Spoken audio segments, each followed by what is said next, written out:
நடைபெற இருக்கிற குரூப் 2 தேர்வில் எதிர்பார்க்கக்கூடிய வினாக்களை பார்த்து வருகிறோம். முதல் கேள்வி, அரச பதவியை விடுத்து தில்லியிலிருந்து விலகி 30 ஆண்டுகள் அமைதியாக வாழ்ந்த ஒரே சுல்தான் யார்?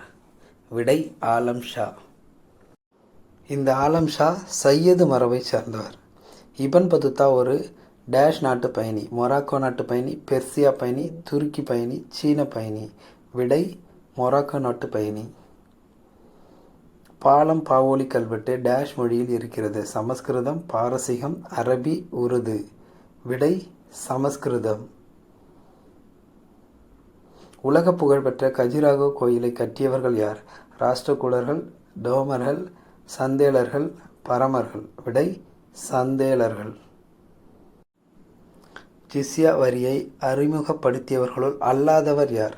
அக்பர், குத்புதீன் ஐபக், ஃபெரோஸ் துக்ளக், அவுரங்கசீப். விடை அக்பர். இந்த அக்பர் ஜிஸ்யா வரியை ஒழித்தவர்.